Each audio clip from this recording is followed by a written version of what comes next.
Axel Did you see the Foley. Did you see the originals?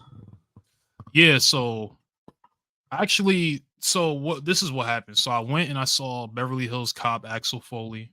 Well, I said went like I went to the movies and saw it. I sat my ass on the couch and I watched it on Netflix.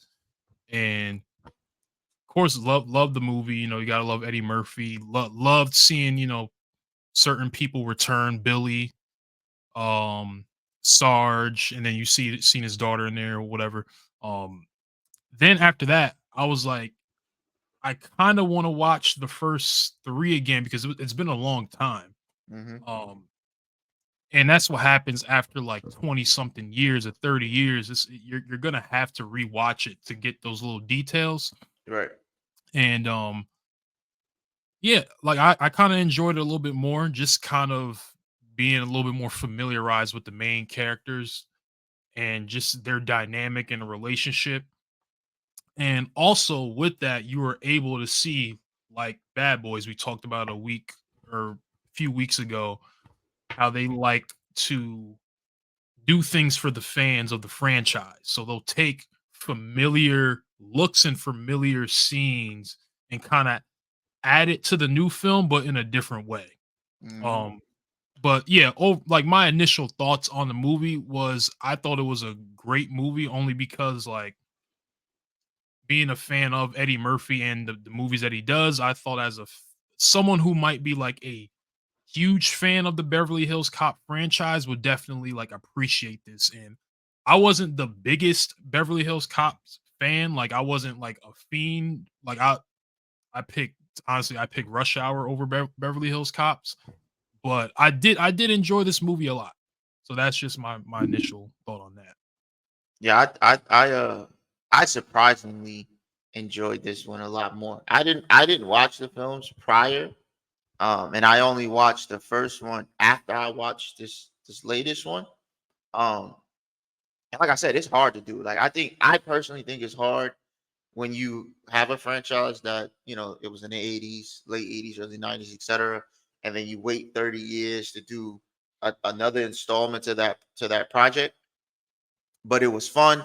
It was funny. The new characters, I think they cast it well.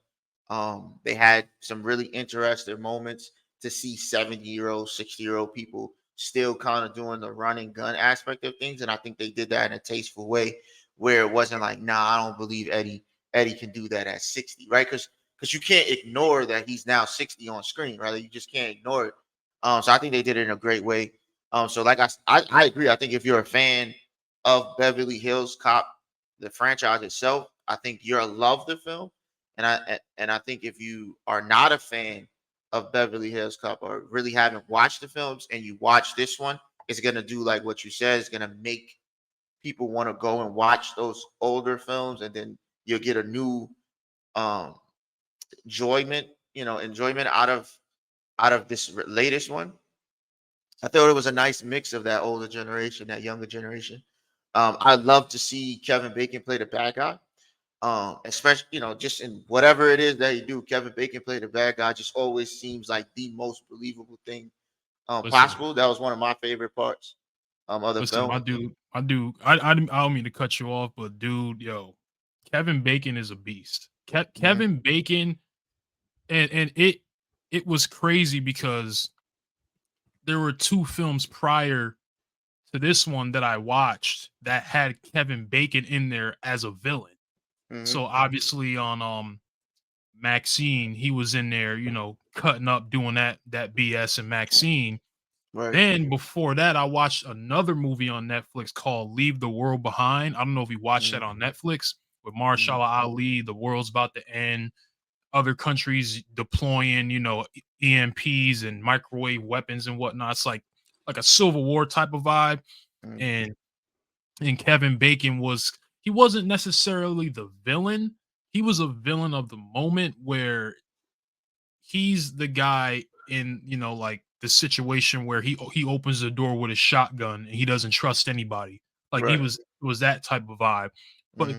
he's just evil in any villainous role he's gonna body. He bodied it in X-Men First Class. He bodied it in every movie he was in he definitely like went all the way in. So when I saw him in this movie, I was like, "Oh, this is gonna be a fire film."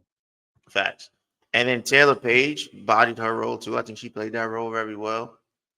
I think she's extra talented.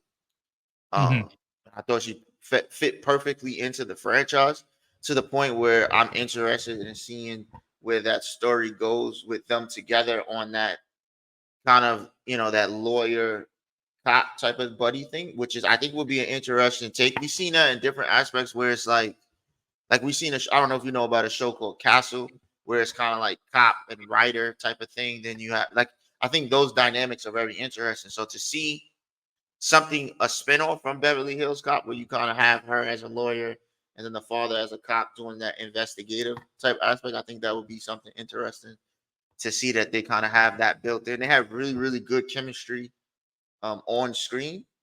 Um, Eddie Murphy's talented. Taylor Page is talented, so it's probably destined that they will be great on screen. But I enjoyed their two characters on screen for the first time. I thought that was dope. Yeah, that was a cool setup that they did in this movie, and that's actually a good idea for it to be a TV series, kind of like a spinoff, just kind of with her as like kind of the Hmm. lead and her getting into like how would she conduct her like working life, her in Beverly Hills, because Hmm. obviously in that situation, you're Eddie Murphy might just be like in an episode or two. He wouldn't always be there. It kind of just her being in Beverly Hills doing her thing and stuff. Right. Um, but yeah, the writing and all that stuff was cool. The music was Yeah. definitely The music was familiar. great. The music Oh was yeah. great. I think they did an amazing job with keeping the original vibe, even though what was on screen updated, if that makes sense. Which I think is hard to Mhm. do. I think that's also a difficult thing to do too. The cameos that they had was great. Like they had Louis Guzman played one of the thugs. They Mhm. had Avion Crockett play have his little moment in it.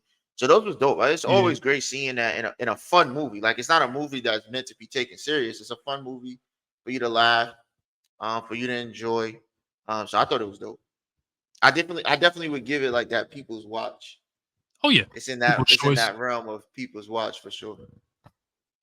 Yeah. So yeah, definitely this movie's gonna get what you see on screen right here. People's choice. Definitely something that I would watch again. Um, and I'm looking forward to seeing what's gonna happen after this. I don't know if they're gonna do a fifth one, but we'll see. I, they should.